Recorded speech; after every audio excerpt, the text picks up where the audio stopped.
Renewed conflict in the Strait of Hormuz is pushing oil prices even higher. After reported Iranian attacks against the U.A.E., oil prices have jumped more than 5%. This comes just a day after the U.S. announced a new plan to assist stranded ships in crossing the Strait of Hormuz. So far, the U.S. says it has helped 2 ships transit the waterway that has seen significantly less traffic since the start of the war. Joining me now is Rory Johnston, an energy industry analyst and the founder of Commodity Context. And Rory, there's nothing but context in the world of commodities right now, and chaos and confusion. So there's a ceasefire allegedly, but a bunch of boats have been sunk and missiles have been fired. I mean, what do you make of the latest out of the Strait of Hormuz and what it means for commodities and the broader economy?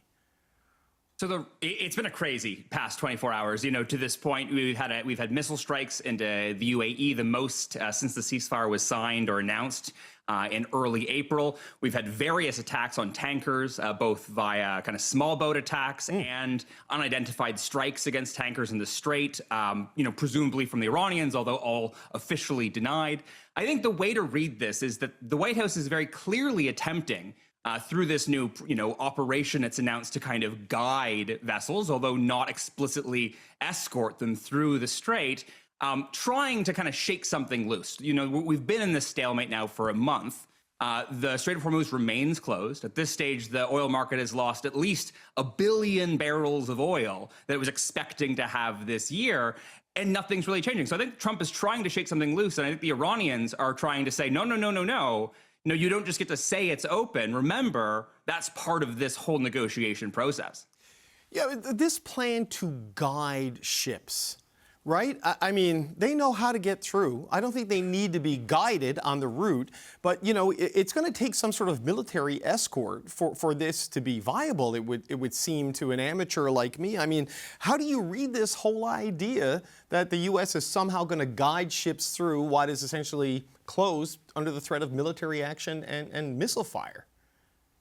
And even the escorts, these like U.S. Navy escorts, are not risk-free by any means. I think if they did this, the Trump administration would be putting itself directly in the line of fire and basically taunting and kind of begging the Iranians to do something about it, which, again, that might be a good bluff to call, but again, it might not be a good bluff, and then you're in a very, very different situation and you're back into open fighting. And I think that's what everyone's trying to avoid here, although at this stage it seems like this is the way we're slipping back that direction, given the lack of progress and the lack of willingness on either side to make concessions that are going to lead to some kind of compromise. Both sides continue to see themselves as winning this war. This notion, though, of guiding ships, Rory, like, the first thing I thought of was like World War II, right? Trying to get the supplies to Britain, against the German U-boats guiding over in these convoys and caravans. I mean, this is a very tiny bit, narrow strip of water. I mean, what does all of this uncertainty, the possibility of military escorts, who knows where it goes? I mean, what does this all do for the price of a barrel of oil? I mean, it's not going down with all of this stuff. No, I mean, at this stage, we're basically where we have been for the past month. And a month ago, I had basically said that in some ways, the best thing for Iran was to continue building pressure in the Strait by having the Strait closed, continuing to build this pressure on the oil market, on the global economy, and all the while not being bombed while doing so.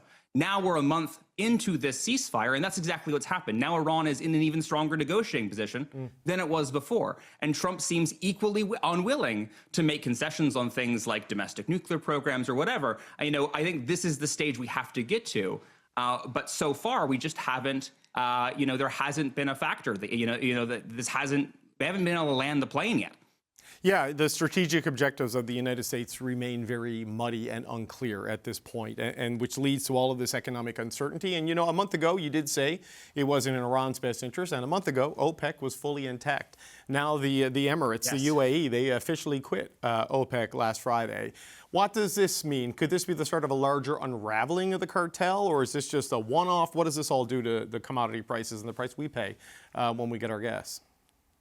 Yeah, I think that was a major shock. I think the UAE had been taking steps towards leaving the producer group for a while. They'd been kind of at this stage kind of openly cheating on their quotas, and basically for the past couple of years they had been a thorn in the side of a more unified Saudi-directed policy. So I think this was also long in the making, but undoubtedly it came at a time where OPEC was trying to put kind of a common, largely Gulf producer unified front against this threat from Iran, both on the Strait and on this idea of tolls and controlling the flow out of the Gulf. So I think that was obviously kind of politically dicey in terms of timing, but also from the perspective of the oil market, this is the one moment that the UAE can announce a departure without causing market turmoil, because even if they were going to increase production, they're not going to do so as long as the Strait remains closed.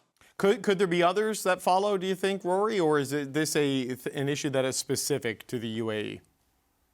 I think undoubtedly we've lost a bunch of OPEC producers over the past half decade now. We had Qatar leave in 2019, we had Angola leave in 2024, and now the UAE. And to note here, the UAE was the second most important member of OPEC. Even though it produced slightly less than Iraq, it had more spare capacity and had more political sway in Vienna and across the broader organization. It could, if OPEC doesn't stick handle this correctly, this could be the beginning of a broader unraveling. But I think it is also an opportunity for OPEC to close ranks and kind of unify around that kind of increasingly Saudi-directed policy. But again, this is a tense moment for the producer group. And I actually think part of this reason that the UAE left as well was the fact that it's received more than the rest of the Gulf in terms of attacks from Iran. And I think, again, today's attack further pushes that forward, that they are kind of getting a raw deal in their mind on the security umbrella.